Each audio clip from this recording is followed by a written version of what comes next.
सबकी यही मांग है, सबकी ये प्रश्न है सर आपसे कि हमारा कब तक हो पाएगा, एक नियुक्ति कब तक हो पाएगी, सबका ये प्रश्न है। क्योंकि आपकी हमें पता है आपने मीडिया वालों को मुख्यमंत्री सर आयोग से बताया गया है तो ये सब आपकी वजह से हो पाया, इसलिए सबकी मांग है कि आप उन्होंने बोला नहीं, ये बात नहीं बोला भाई। सर आयोग ने बोला है कि हम एक मिनट, ना मैं आश्वासन देता हूँ, ना मेरा ये नेचर है, ना मेरी ये कार्य पद्धति है। मैं ऐसी कोई बात नहीं करूँगा जिससे आप खुश हो जाओ 2 दिन के लिए या अभी के लिए, और तीसरे दिन जो है मेरे को ही कहो कि साहब आए थे बोल के चले गए और हुआ कुछ नहीं। ठीक है, मैं तात्कालिक कोई झूठी बात नहीं करता। मुझे अभी नाराजगी आपकी झेलने को मैं तैयार हूँ, लेकिन मैं चाहता हूँ कि अभी आप भले ही मुझसे नाराज हो जाए, लेकिन हफ्ते भर बाद आप बोले यार हमने तो बेकारी उनको भैया को बेकारी जो है वो गाली दे दी, बेकारी उनको जो है कुछ कह दिया। तो सबसे पहले तो आप लोग सब शिक्षक बनने वाले हैं, आप सभी लोगों को हाथ जोड़ के शिक्षक दिवस की हार्दिक बधाई और शुभकामनाएं। आप सब लोगों को मालूम है कि भारत जो है वो गुरु शिष्य परंपरा का देश रहा है, और इस देश के अंदर जितना गुरु ने शिष्य का मान रखा है उससे भी ज़्यादा शिष्य ने गुरु का मान और सम्मान रखा है। गुरु के एक इशारा भी नहीं करते थे गुरु जी, द्रोणाचार्य जी ने मुझसे कुछ बोला ही नहीं, और एकलव्य ने जो है अपना अंगूठा काट के दे दिया। तो हम इस परंपरा के वाहक हैं, और शिष्य और गुरु की जो परंपरा है इसके हजारों उदाहरण आज भी आपको जो है वो देश के ग्रामीण अंचलों से कहीं ना कहीं मिलते ही होंगे।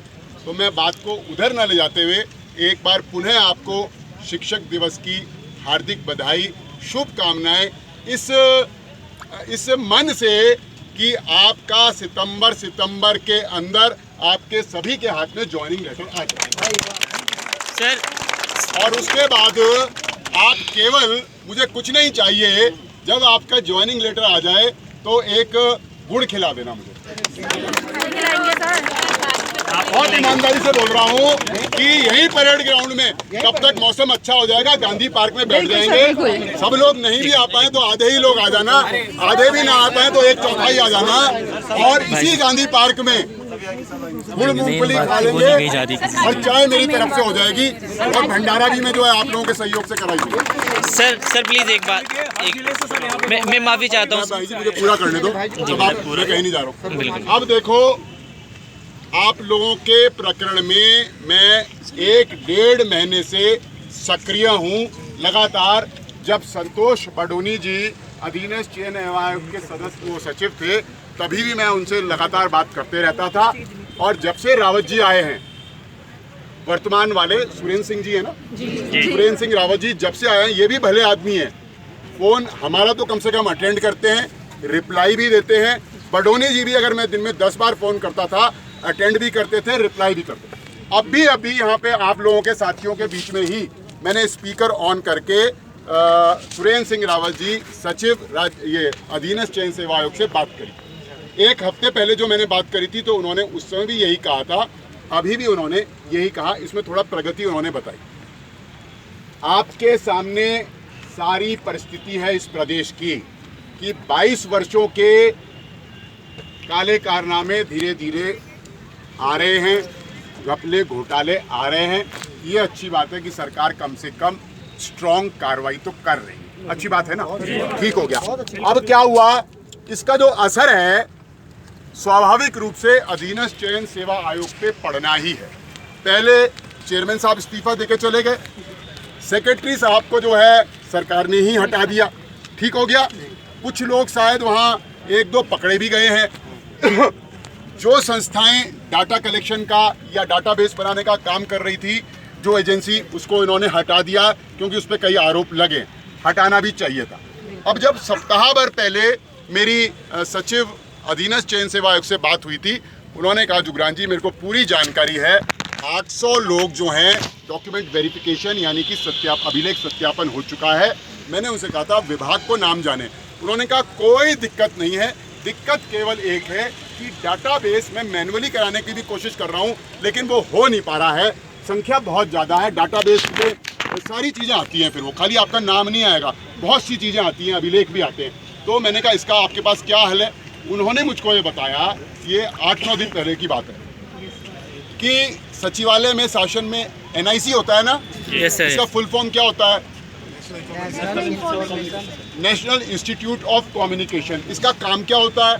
सर ये वेबसाइट डिजाइन करता है केंद्र सरकार के लिए भी और राज्य सरकार।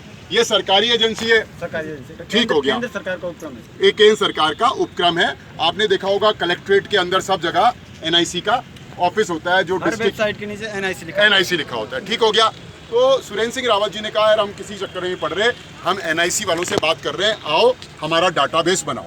अभी जो उनसे बात हुई, मैंने आने से पहले भी 10:15 बजे फ़ोन किया था उनको, तो उनका मैसेज आ गया था, I am in a meeting, I will call you later. तो मैं जैसे ही यहाँ पहुँचा, चांस की बात है, उनका फ़ोन आ गया और मैंने स्पीकर ऑन करके 7-8 लोगों के सामने बात कराई।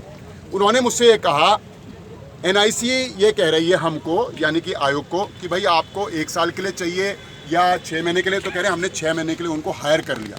पैसा लेते हैं ना वो लोग भी, 4-4.5 लाख रुपए में उन्होंने हायर कर लिया। तो फिर वो मैन पावर देंगे, ठीक है ना, मैन पावर देंगे तो मैन पावर आएगी, फिर वो आपका डाटा वाटा बना के विभाग को भेजेगी। तो मैंने कहा आपने दे दिया उनको काम? हाँ, हमने काम उनको अवॉर्ड कर दिया फॉर 6 मंथ्स, 6 माह के लिए। तो मैंने कहा अब हमारा काम क्या होगा? उन्होंने कहा वो हमारे यहाँ आएंगे, हम उनको आपका पूरा डाटा देंगे, ये लिस्ट देंगे, वो उसका डाटाबेस बनाएंगे। तो मैंने कहा ये कब तक हो जाएगा? उन्होंने कहा जुगरान जी अभी आप मेरे से डेट मत बुलवाइए, क्योंकि अगर मैं आपको बोलूँगा कि 12 तारीख तक हो जाएगा तो आप 12 तारीख को फ़ोन कर दोगे कि साहब क्या हुआ, तो फिर हमारे को भी जो है ऐसा दबाव महसूस होता है। तो मुझको ये उम्मीद है, 2 आदमी मेरे संपर्क में रहना, 2 आदमी, आज से 2 दिन बाद मेरे साथ 2 आदमी आयोग भी चलेंगे, मैं जाऊँगा। और वहाँ अभी तो फ़ोन पर बात हो रही है, 3 भी चल लेना मेरे साथ, 4 भी चल लेना, 5 भी चल लेना। 2 महिला अभ्यर्थी और 3 पुरुष अभ्यर्थी, या 3 महिला अभ्यर्थी 2 पुरुष, 5 लोग मेरे साथ चलना। आप आज क्या सोमवार है ना, आप बृहस्पतिवार को मेरे साथ चलिए। और आज जो बात हुई है उसको क्रॉस चेक करने के लिए कि क्या NIC के आदमी वहाँ बैठ गए, क्या उन्होंने हमारी लिस्ट जो है उनको दे दी, क्या काम शुरू हो गया। NIC वालों के लिए मुझे नहीं लगता है बहुत लंबा काम है, क्यों? नहीं सर, नहीं सर, है ना, 2 दिन में हो जाएगा सर। 2 या 3 दिन, 2 दिन में हो जाएगा सर।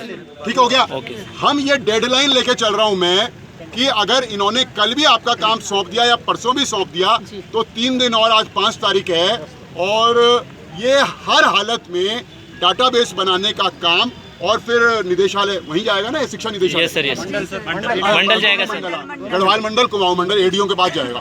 तो ये सारा काम कायदे में, मैं झूठ नहीं बोल रहा हूँ, है ना। सूर्यदेव इस समय जो है अपने उस पे है, चरम पे है, तो मेरे बाल तो है नहीं, मुझे ज़्यादा लग रहा है, ठीक है।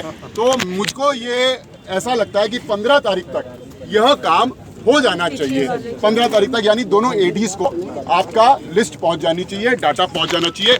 तब AD के यहाँ से क्या फॉर्मेलिटी होती है? AD सीधे नियुक्ति की सूची जारी करेंगे आपने। लेकिन एक बात मैं बता दूं, मेरे साथ बहुत धोखा हो रहा है पिछले 20 साल से। मैं जितने भी नौजवानों के लिए काम करता हूँ, वो काम सब कुछ करा के ले जा लेते हैं। कई के मामले ऐसे हैं, लेकिन एक धन्यवाद कम। सर ये नौजवान नहीं बोलेंगे। मैं एक बात बोल रहा हूँ, छोटी सी बात। आप पे सारे उत्तराखंड का विश्वास बन चुका अभी, मैं जहाँ तक देख रहा हूँ। सारे युवा जो भी चाहता आपके पास आता फर्स्ट में, सब आपके पास आता है। देखो, इसलिए हम भी आपके पास आए। मैं पूरी बात कर लेता हूँ, फिर आप। मैं अपने को सौभाग्यशाली समझता हूँ कि अगर आप लोगों का और उत्तराखंड के नौजवानों का मेरे ऊपर विश्वास जगा। जो कराता है ईश्वर कराता है, मैं एक माध्यम हूँ, तुच्छ आदमी हूँ, जैसे आप हो वैसे ही मैं भी हूँ। हाँ, ये बात जरूर है कि मैं ईश्वर की प्रेरणा से जिस काम को टेकअप करता हूँ, मैं उसको परिणति तक पहुँचाने के लिए तब तक लगा रहता हूँ। मेरा नुकसान हो फायदा हो, मेरा नुकसान हो फायदा हो, इसका मूल्यांकन ऊपर वाला करता है, नीचे वाले कुछ नहीं करते। तो इसी भावना से मुझे पूरा विश्वास है। मैंने कह दिया थर्सडे को, बृहस्पतिवार को 5 आदमी, मैं अपनी बात को खत्म कर देता हूँ पहले, फिर आप जो मर्जी बोल लेना। 5 आदमी मेरे साथ चलोगे, और मेरे को विश्वास है कि 15 तारीख से 1 दिन पहले दोनों ADs को गढ़वाल मंडल